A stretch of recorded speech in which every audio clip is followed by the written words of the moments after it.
on a day, months before the pandemic, would change our lives forever.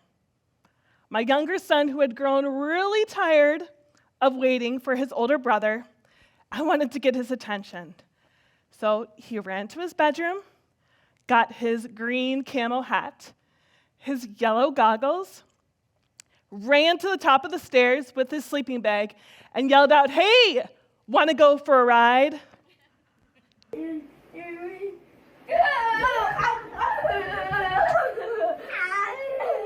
Risky play is what this is. It is thrilling and exciting. It has elements of uncertainty, and it's something that kids feel that they must do, even if there is a risk of physical injury. Now, parents, on the other hand, aren't as excited about it as the kids are. But the more we know about risky play, the more we know that it actually helps kids with problem solving and decision making and helps them to avoid injury and hazard, and that makes them good risk managers. Now, when I say risk, you might be thinking of something scary or dangerous, but we take risks every day just by getting out of bed. I should know, about 10 years ago, I broke my foot getting out of bed. Researchers have discussed and researched risky play in a lot of different ways, and some people refer to it as adventurous play or even being in a deep state of play.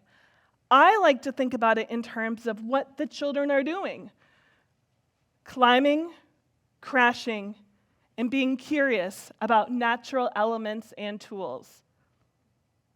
Go to a playground, and you will see just as many children climbing the playground equipment as you will see them climbing nearby trees or their parents' bodies. Children get a thrill out of climbing. They get that feeling up the back of their neck as they put one hand over the other, trying to find a secure place for their hands and feet. And it gives them that feeling, if I don't get this right, I could die. And that sounds really dramatic, but they are absolutely facing their mortality. And it's what makes it so fun. It's what makes them hold on longer and tighter, and it's what makes them come back for more. When I think about where kids gather, I think about hallways, elementary, middle school hallways. Those kids are intentionally crashing into one another. Kids today haven't had as many opportunities to crash and collide. Maybe they haven't had the opportunity to jump on the trampoline and crash into each other, or other forms of horsing around, or what I like to refer to it as rough and tumble play and play fighting. What is so great about rough and tumble play is how children get to practice communication skills, both verbal and nonverbal. If I'm engaged in superhero play with my friend and we are tussling back and forth, trying to secure the safety of the entire universe, I have to look at my friend's face and make sure that their face isn't contorted in pain. And if they are, we need to stop and reset. Similarly, if I say, "Stop, time out," I'm hoping that my friend will listen to me and consent. Risky play and rough and tumble play helps children feel where their body is at in time and space. I can't help but wonder if those high school kids, maybe they didn't get enough opportunities for rough and tumble play, and they're getting it out in the hallways. Children are also, of course, curious about natural elements and tools. These are often thought of as things that children shouldn't be allowed to play with. Children are naturally curious about elements and tools. And we often don't think about those as being things that children should be allowed to play with. For some reason, parents get really nervous about letting their children play with knives. But it is developmentally appropriate, with parental adult supervision, to let them whittle the stick with a knife. not so that they'll become the next Gordon Ramsay, but because it helps them with fine motor skills, so that they can hold a pencil or a paintbrush. And of course, adults are concerned about children's safety using these tools. So what do we do instead? We give them fake tools. Plastic-coated facsimiles of tools. Tools that don't feel anything like real tools. But when we give them real hammers and real nails, they will feel the weight of it, and they will use them in appropriate ways to finish and complete their task.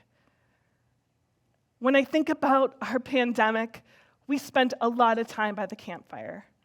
Feeling the intensity of those flames helped us figure out how much distance to put between us and the heat.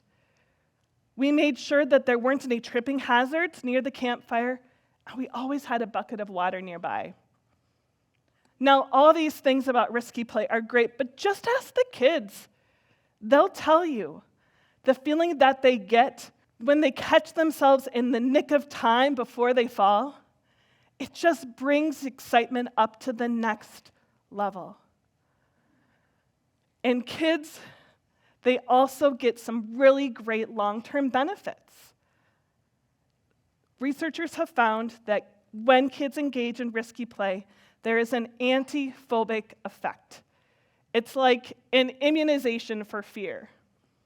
When children fall, they're less likely to be afraid of heights at later ages. Risky play lets children face their fears so that they can learn to cope with life's challenges. Now, we are aware of the increased risks that children have right now for anxiety and depression. Risky play can be a tool to help children feel their feelings so that they can practice emotional regulation. Now, I'm not saying that climbing trees and playing with sticks is going to somehow eliminate teenagers from feeling depression and other mental health issues, but we can help children confront their fears and provide a safe and playful environment for them.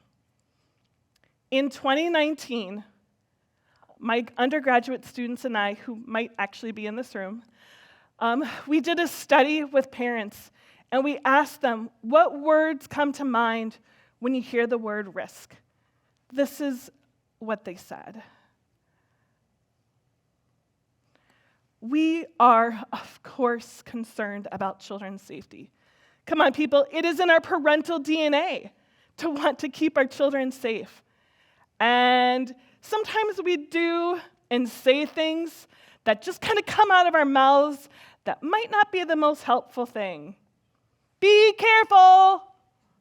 Slow down. Come down from there. You're going to give your poor mother a heart attack. And instead of putting our anxieties onto kids, we can meet them where they're at and help them be the little scientists that they already are, making observations about their play space. Did you notice those rocks over there and how they're kind of slippery? That tree you're climbing, watch out for that branch. It looks a little loose. You're swinging that stick near your friends, you might want to back up. After all, we are not going to be in all of our children's play situations. We need to help them be better problem solvers and decision makers so that they can assess risk on their own. I challenge you, no, I ask you for us all to rethink the way we think about risk. In the UK, their safety forums say, safe as necessary, not safe as possible. And I can't help but wonder how many people in this audience lived the first mantra, safe as necessary. Maybe you were the kid who just had to climb into the hayloft to find the lost kitten. Or you were the kid who had their brand new skateboard and had to go to the top of the steepest hill in town and set neighborhood speed records. Or maybe you were the kid who loved to sit in front of a campfire and poke your stick into the embers, pretending to be an alchemist, turning charcoal into diamonds. Those play opportunities made you who you are. And children today, well, they need those same opportunities. So the next time you see your children climbing the landscaping rocks, or wrestling with their sibling, or experimenting with water balloons, know that you are helping them to develop risk assessment skills, decision-making skills to avoid hazard and injury. One of the best things we can do as adults and parents is to just sit back and be amazed at the things our kids can do. You might have to watch between closed fingers, but we must let children take risks. We must let the children play. Thank you.